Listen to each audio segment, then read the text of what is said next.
Welcome to the How to Be Awesome at Your Job podcast, the show where brilliant professionals share how to sharpen the universal skills required to flourish at work. Enjoy more career fun, wins, meaning, and money with your host, Pete Makaitis. Hello, and thanks so much for joining us here for episode 550 with Dr. Jennifer Goldman-Wetzler. Dr. Jennifer is going to share what to do when you're trying to resolve some conflict and it's just not going anywhere. So you'll learn 1, the simplest way to stop conflict from overwhelming you. 2, how to untangle the complex web of recurring conflict. And 3, the smartest thing to do when a conflict goes nowhere. You can check out our show notes and transcript and links to items we've referenced over at awesomeatyourjob.com/ep550.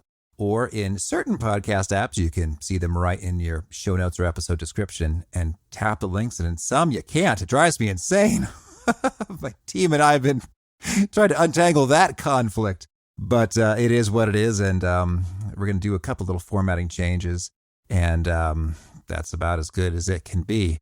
Anyway, here's Jennifer's story. Dr. Jennifer Goldman-Wetzler is founder and CEO of Alignment Strategies Group, the New York-based consulting firm that counsels CEOs and their executive teams on how to optimize organizational health and growth.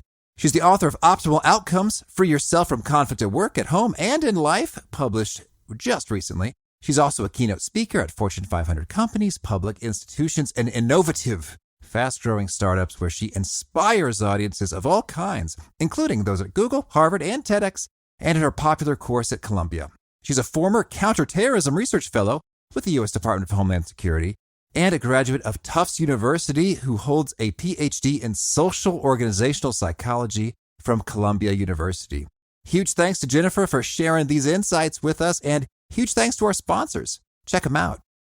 And big thanks to our sponsor, Acorns. Acorns makes it easy to start automatically saving and investing for your future. You don't need a lot of money or expertise to invest with Acorns. In fact, you can get started with just your spare change. Acorns recommends an expert-built portfolio that fits you and your money goals, then automatically invests your money for you. NerdWallet.com, whom I love on these sorts of matters, gives Acorns a whopping 4.7 stars and says, quote, if you want to make the most of your spare change, there's no better place to do that than Acorns. Head to acorns.com/awesome or download the Acorns app to start saving and investing for your future today. And we got a legal disclaimer here. It may not be representative of all clients. Tier 1 compensation provided. Compensation provides an incentive to positively promote Acorns. View important disclosures at acorns.com/awesome. Investing involves risk, including the loss of principal. Please consider your objectives, risk tolerance, and Acorns' fees before investing. Acorns Advisors LLC, Acorns, is an SEC-registered investment advisor. Brokerage services are provided to clients of Acorns by Acorns Securities LLC, member FINRA/SIPC. For more information, visit acorns.com.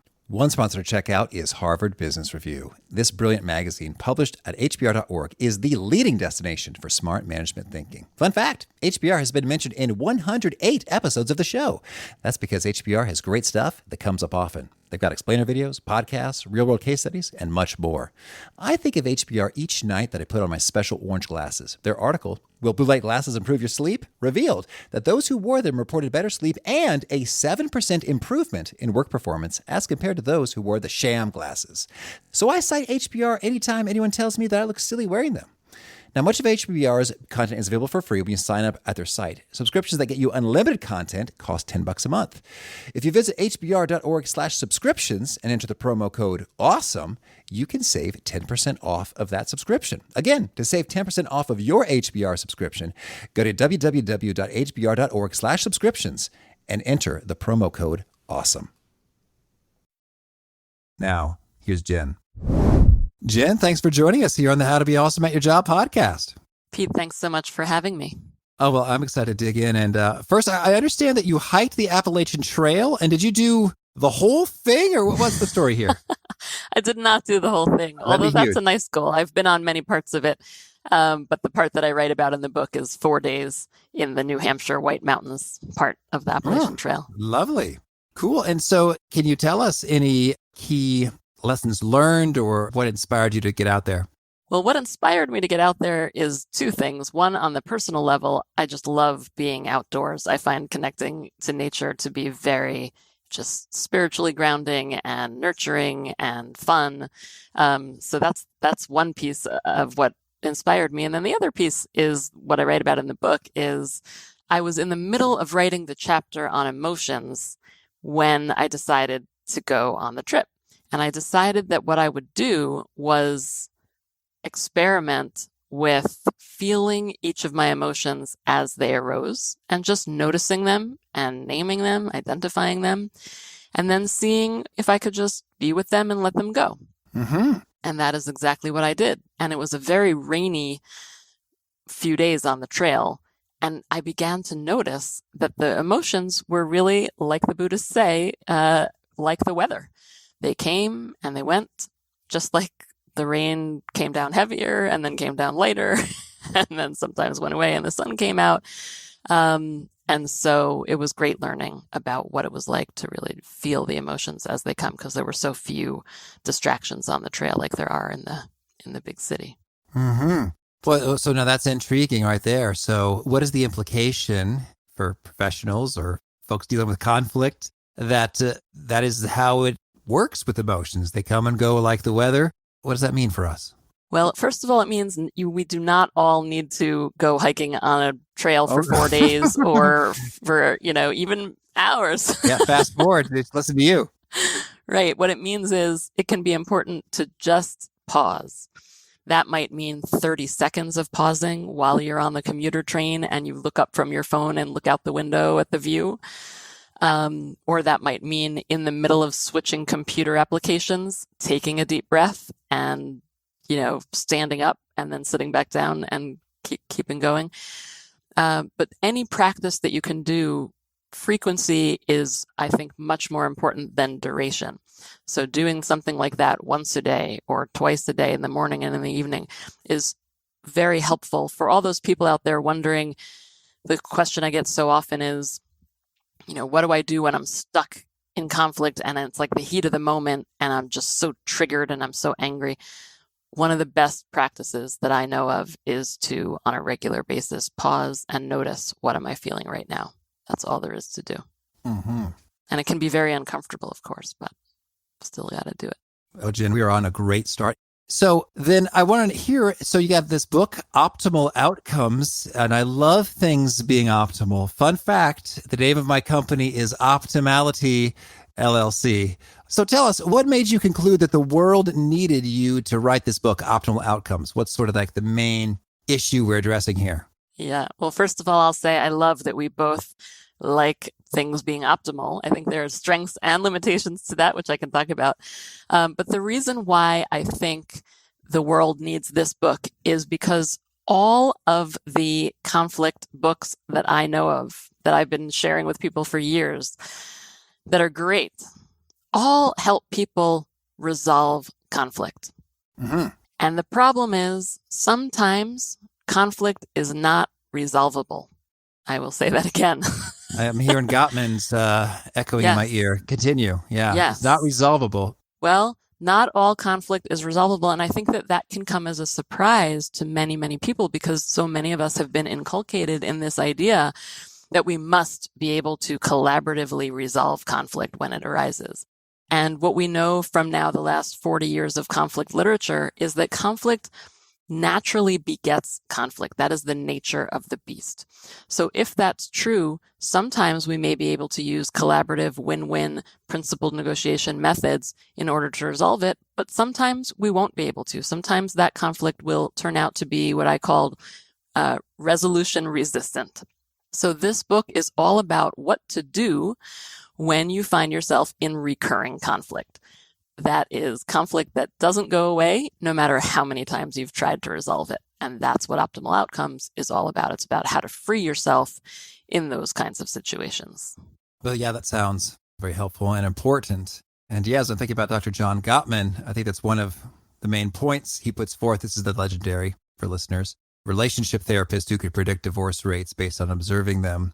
And at first, it seems like a depressing thought, like, oh, many conflicts, you're going to have the same argument until the day you die with your spouse. Like, oh, wow, that's a huge bummer. But in a way that it really kind of frees you. It's like, my wife is always going to be super into safety as the top priority, maybe more than the average person as a master's of public health. And I would be more into efficiency, optimality, productivity than the average person. And sometimes these things coincide beautifully with our vacuum robot, their safety and efficiency. And sometimes they are not at all in accord. And that's kind of just what we're going to deal with until we die. But knowing that, we're able to sort of deal with these matters more healthfully and productively. So tell us, what do we do when we find ourselves in that situation? Well, Pete, what you were just talking about reminds me of how I define an optimal outcome. The definition of an optimal outcome is one that both takes into account the greatest ideal future we can imagine in that situation, and it also takes into account the reality of the situation that we're facing. And I think, again, one of the places where we tend to get stuck is that we've been taught that the way to reach an optimal outcome, or the way to resolve conflict rather, is to imagine what we want and then, offer other people options and that you're taking into account what they want. And the problem is sometimes they don't know exactly what they want, and we don't know exactly what we want because we've buried some of our interests and needs and desires inside of ourselves. So because of that, it can be very difficult sometimes to do that classic collaborative problem solving. And we need to take into account the reality of who it is that we're facing, the reality of the constraints of the situation, even the reality of who we ourselves are. Just like you just were starting to talk about, who you sound like you have some self-awareness about, you like things to be optimal. Mm-hmm. And your wife is all about safety. But for many of us, when we can't even when we don't have that self-awareness, or we're not willing to admit certain things about ourselves, it can be very difficult to take those realities into account. So that is part of the definition of an optimal outcome, is that it does take those realities into account. Yeah, that's really connecting. And I don't know why you got me thinking about contractors right now in terms of, because sometimes I wonder, why is it hard to get them on the phone or to show up when they say they will? And part of you wonders, maybe this is somehow optimal for them in a way that I'm not even aware of. And so what you're surfacing here is that maybe they're not even aware of it. And so awareness is a key foundational step. How to recommend we get some more of that? Well, the thing that I'll give a name to what it is that you just mentioned. Yeah. That is distinguishing between our ideal values and our shadow values. Okay. So our ideal values are those things that we care about in life that we're proud to say we care about. Things like adventure, spirituality, customer first, collaboration, right? These are things that people tend to be proud of. That's in contrast to things that we really care about in life that we're not proud to admit that we care about. Tend to be things like everyone's different, and I can talk about it more about how some people's ideal values are actually other people's shadow values and vice versa. But some classic shadow values in my experience working with thousands of students and clients is that things like status, recognition, power, financial security, competition. These are things, ease, right? So in the example that you just gave about a contractor who doesn't call you back, they may open up a business because they want to be helpful to people and do great work and get paid for their work. Yeah. And yet there may be things that they care about, like quality of life, ease of, not having to keep track of phone numbers, or I don't know. I'm not a contractor, so I don't know what those things are.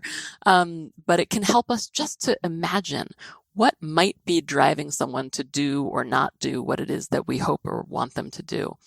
And it's just in guessing even what someone else's shadow values might be, even if we're wrong. Just the act of wondering what their shadow values might be can help raise our empathy for them. And so it can actually, even if we're wrong, it's a very helpful exercise to do. The rewards are worth the risk of getting it wrong. Yeah. That gets you thinking in terms of well, maybe this poor roofer, he's just been nonstop right. And needs a break. And I like that the list of shadow values. This reminds me of, I don't know if it was St. Augustine or someone who laid out sort of, money, power, honor, fame, comfort, pleasure was kind of the framework. And it seems like there's some rich overlap to what you're describing. Yes. So this is really timeless stuff in the human condition. So, okay, that's a great step, is become aware and think and maybe guess about some of the shadow values that others are having. And so where do we go from there? So this is only one of 8 practices that are part of the optimal outcomes method. Mm-hmm. A nice place to begin, I dove into this idea of looking at your values and other people's values. And I should say, looking at shadow values is not only about looking at other people or guessing at other people's shadow values, but obviously a really great thing to ask yourself is, what might my own shadow values be that might be driving my behavior in this situation that I might not be proud of, that I've pushed down.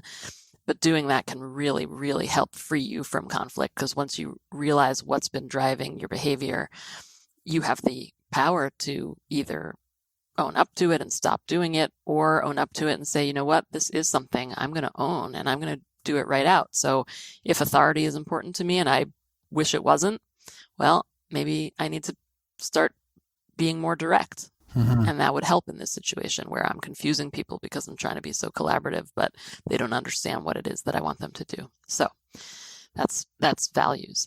But a great place to begin is about mapping out the conflict. So often when we're stuck in conflict, it can seem on the face of it like it's just a very simple situation. It's between me and you're wrong and I'm right. Right? And so the thing is, when we're stuck in recurring conflict, it's usually not that simple. If it were, we probably would have figured out how to get out of the situation a long time ago, or how to resolve it a long time ago. So a great tool is to map it out. And in fact, people can go, if they're interested in a very cool online mapping software, or even paper and pencil, you can go to optimaloutcomesbook.com and download the paper and pencil template, and also find this very cool online software conflict mapping tool. So what you do is put down on your map, first of all, the people that are obviously involved in the situation. And then your job is to add as many people to your map as you can. People who are related in the situation that you hadn't thought of before. And I not only want you to put people on your map, but also any other events, timelines, background, history, anything that has impacted the situation, and also anything that might be impacted by the situation. So people that are impacted or could be impacted by. And all of a sudden, your map starts to have some texture to it. And it's amazing to me. It can sometimes take people less than 5 minutes to sketch out a map like this. And all of a sudden, the light bulbs are going off. And people realize levers for change on that map that they had never thought about before. It also really can help raise empathy for other people and also compassion for yourself as well. Yeah. Well, that sounds very exciting. So could you maybe give us an example of, someone, they got a conflict and then they hunker down and they make the map, and what sort of results from that? So I have a client who is named Bob. I write about him in the book. And he was in a very long-standing conflict with the head of sales of his organization. He is the CEO of a startup tech company.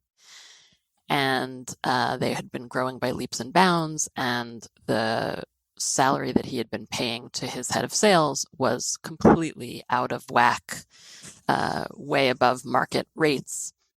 And he knew that he needed to lower it. But every time he tried to bring it up with Sally, the same thing happened. She would get very angry. They would start screaming at each other, and they would walk away and shut down for weeks, sometimes months.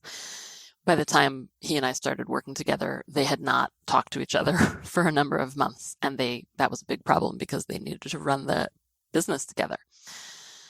So when I asked him to map out the situation, at first, it was just very obvious to him, well, it's him and Sally. But a few minutes later, when I asked him to put more people on the map, what he realized is, well, the executive team is involved, and particularly the CFO who had been pressuring him to lower Sally's compensation. And then he realized he had to put his own family and his background on the map, because his ideas about his father and his brother, who were these entrepreneurs who had taught him that entrepreneurial risk-taking was important, and him also the way he grew up as an adult in the software field that touted collaboration as, the highest virtue had made it very difficult for him to be authoritative with Sally and be direct about what he needed and wanted from her. He also put Sally's family and background on the map and noticed that he knew this from stories she had told him, but he realized she came from a poor family. Even though she made so much money now, she still might have fears about, not having enough because of how she grew up. He also put their VC, venture capital investors on the map because they were also pressuring him to lower Sally's compensation, and that influenced the situation. So all of a sudden, a situation that began with him thinking it was just him and Sally yelling at each other on a street corner turned out to be a little more complex, and that helped him see these levers for change of people that could potentially be helpful and ways he could have more helpful behavior. Well, so then tell us, what's the ending to the story? Well, the ending to the story, I will let you find out in the book, but but I will say that he was really able to see, because he had been pointing his finger at her saying, why is she so greedy? She's so greedy. Why can't she just understand that for the sake of the business, she should take a cut of, her salary is just completely out of whack. And noticing that she was just driven by fear from how she grew up, helped him not forgive and forget the behavior that he didn't like. He didn't like that she had yelled at him and walked away from him. That was not appropriate behavior, in his opinion, or mine. It didn't make that go away, but it did help him calm down. And it did help him stop yelling back. And it did enable him to actually decide to have a conversation with her. And the mapping also helped him realize, he had been pressured by the CFO and the VC investors to have this conversation with Sally, but he had gotten no guidance from them. He hadn't asked them for help on how to have the conversation. So mapping helped him do that, helped him go to them and ask for advice and help about how to do this. So those are just a couple of examples of how his map helped him. Okay, lovely. Thank you. So then you've got a term, a distinction between conflict freedom versus conflict resolution. Can you kind of help us get our arms around this distinction? Yeah. Well, conflict resolution is what I've talked about before, which is thinking that a collaborative win-win style of negotiation is going to help you resolve a particular conflict. But so often it doesn't work, or it's about safety, right? Like if we could go back to the example you gave about you and your wife. You're talking about things that are values that are near and dear to your heart. If someone cares deeply about safety, or if someone, I've worked with plenty of executives who complain about their CEO who cares so much about financial security that CEO can't be innovative or can't put resources in the places that the person thinks they need to in order to allow the organization to grow and innovate, because they're so worried about quarterly financial reports. And so whenever we care about things that are deeply ingrained in us from a values perspective, we're not always going to be able to resolve that conflict and tie it up neatly in a bow. Instead, our job is to free ourselves from that conflict loop. I call it a conflict loop instead.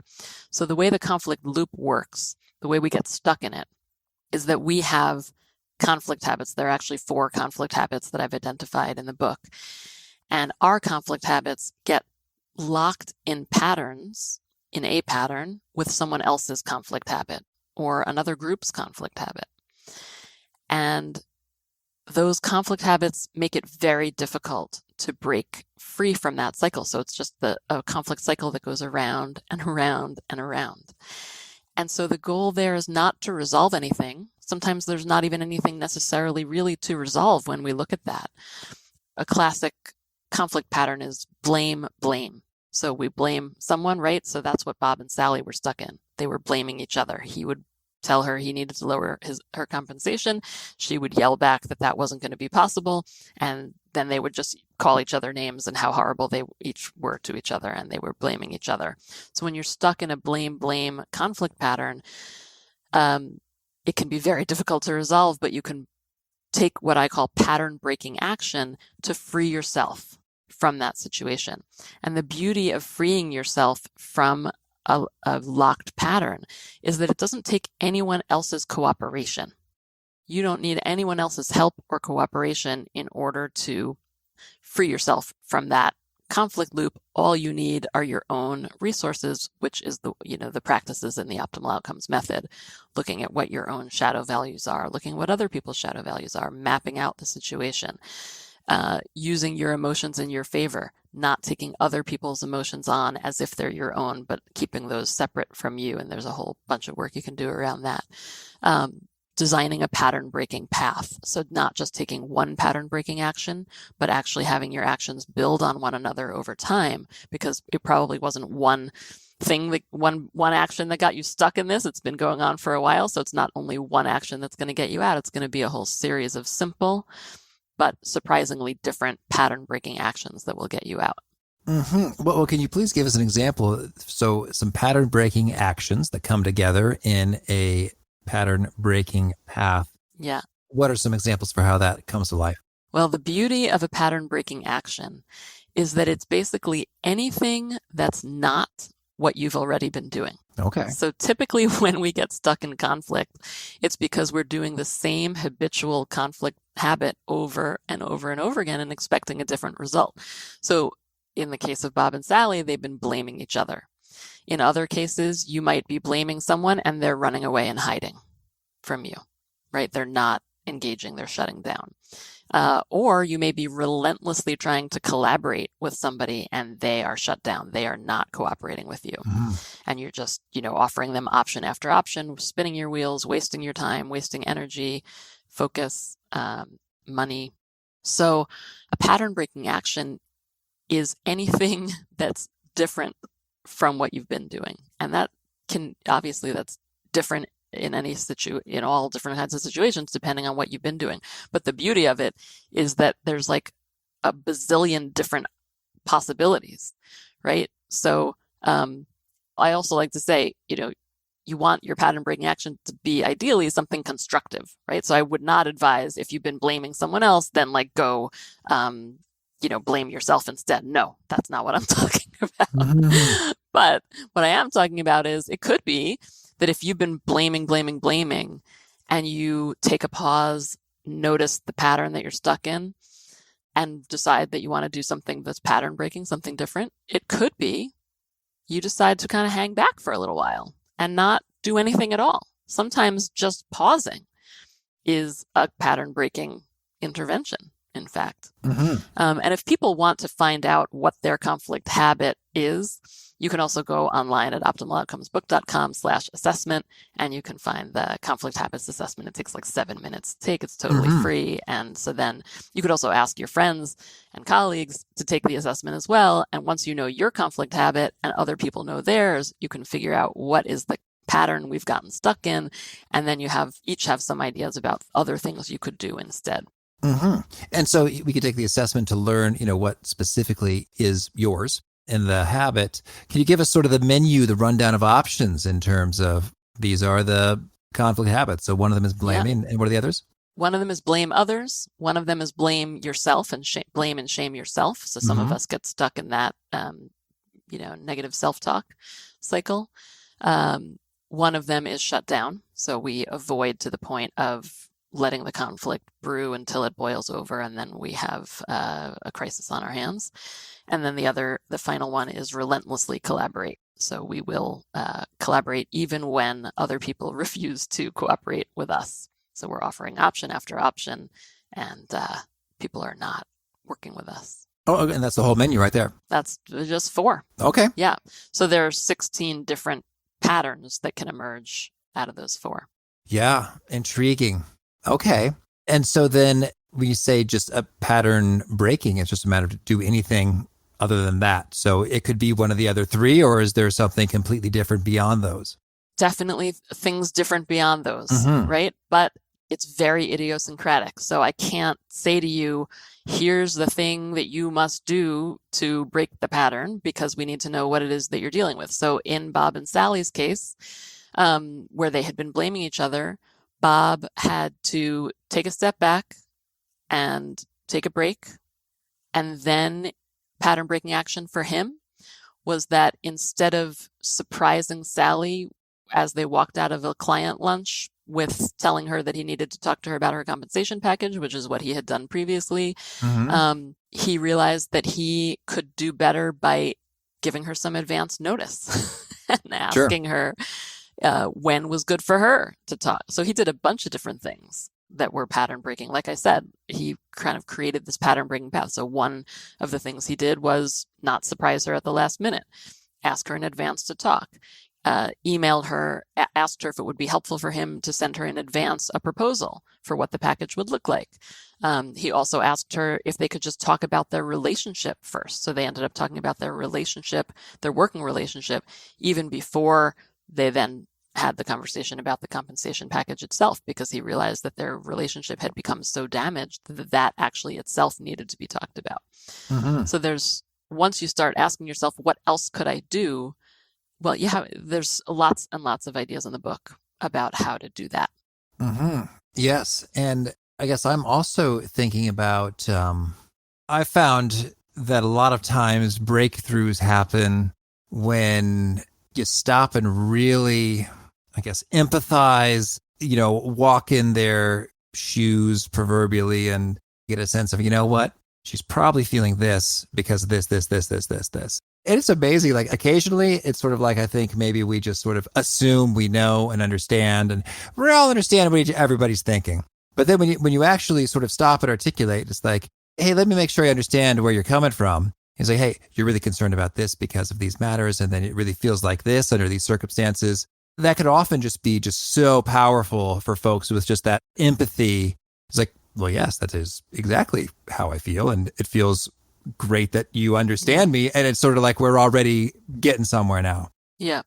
And that can happen. And sometimes it doesn't. Sometimes no matter what you do, you could be the most empathetic person on the face of the earth, and the other person is not interested. And so sometimes the key is to be able to cut your losses and notice for yourself. So the last chapter in the book is all about helping people stop living in fantasy land, right? So if you're fantasizing about that kind of conversation happening, and no matter what you've done, no matter how much empathy you have for someone, there's still like a blank wall, and just not responding to it. It may be that relationship is one that's not going to happen the way that you thought it was. And that's part of what it means to take into account the reality of who the other person is and what they need and want. And so there's exercises in that last chapter that help you determine whether you should continue to go for that ideal future that you might have imagined, or whether walking away is going to be less costly to you and more beneficial to you than you had originally thought. So it's basically asking you to do a cost-benefit analysis of what it looks like to stay stuck in conflict, what it might look like to walk away from the relationship or the situation completely, and also what it might look like to go for to pursue that ideal future that you've imagined.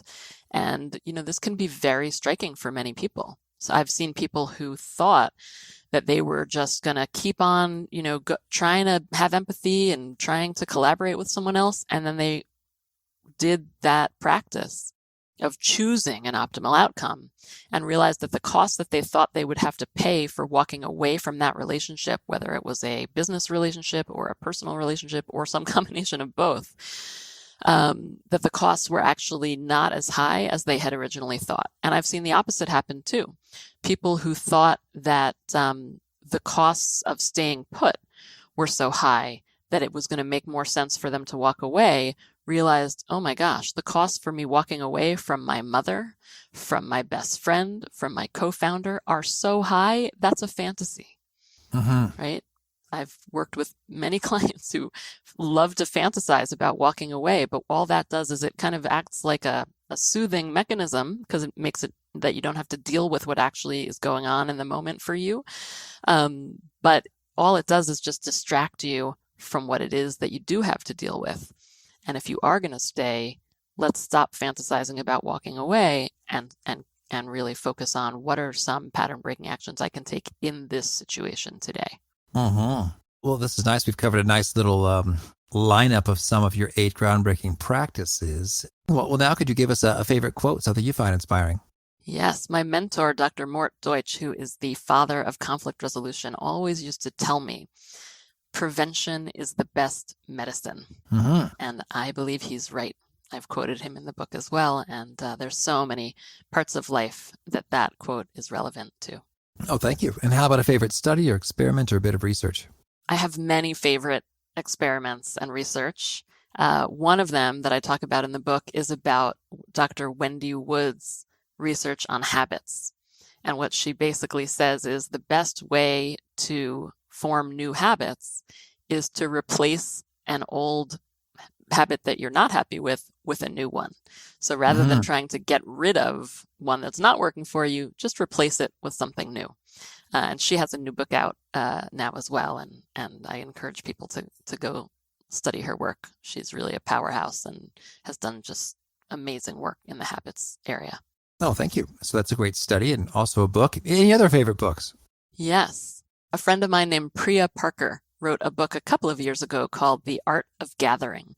And it is just a wonderful book. It's easy to read, full of great stories, and it's all about how to gather people together. From the informal wedding shower to the formal business meeting and everything in between. Mm-hmm. And how about a favorite tool, something you use to be more awesome at your job? Pausing. Mm-hmm. Pausing. It's a very low-tech tool. I know there are tons of apps out there, Calm and Insight Timer, that people love. But I will say just being quiet, it doesn't take much. I like to just sit quietly every once in a while and just breathe. And I don't do it as often as I might like or benefit from. But when I do, it is just super helpful to just sit and be quiet. All right. And is there a particular nugget you share that really seems to connect and resonate with folks? They quote it back to you often. Well, it's something my father told me that I say to a lot of people: everything in moderation and moderation in everything. Mm-hmm. Okay. And if folks want to learn more or get in touch, where would you point them? OptimalOutcomesBook.com is a great place to begin. And do you have a final challenge or call to action for folks looking to be awesome at their jobs? Yes. When you find yourself stuck in recurring conflict, do something different, something pattern breaking. All right. Well, Jen, thank you for this, and best of luck with the book and all your adventures. Thank you so much, Pete. You as well. Great to talk with you. I really love what Jen had to say about when something is just not working, try something else. And you actually have a menu of those 4 options to try. So mix it up and see what happens. And ultimately, know when it's time to cut your losses and be at peace with that. So I think hopefully this will serve as a huge increase in your levels of peace and calm as you're interacting with different folks that you're bound to conflict with from time to time. Again, the show notes, the transcript, and the links to items we've referenced are at awesomeatyourjob.com/ep550. And I hope you'll push subscribe to catch our next guest. It's Dan Heath from Chip and Dan Heath fame. They wrote a bunch of really cool books. The latest from Dan is called Upstream, about how to solve problems before they start. He had a lot of really great stories and made the Blue Yeti microphone sound good with his masterful sound absorption treatment in the room. So mad props to Dan for being super cool. Hope you catch you there. In peace. Thanks for listening. To get the most out of the show, we recommend 2 key things. First, check out the extra resources at awesomeatyourjob.com. You can find this episode's transcript and links, as well as the perfect episode for your situation. You can search the full text transcripts of hundreds of episodes or explore episodes tagged by topic and competency covered. Second, subscribe to the podcast and get future episodes automatically. You can subscribe by telling Siri and several other smartphones and speakers, subscribe to the How to Be Awesome at Your Job podcast, or by tapping subscribe in your podcast player of choice. If you'd like some extra help figuring out podcasts and how subscriptions work, visit awesomeatyourjob.com/subscribe for guidance. Hope to catch you on the next episode of How to Be Awesome at Your Job.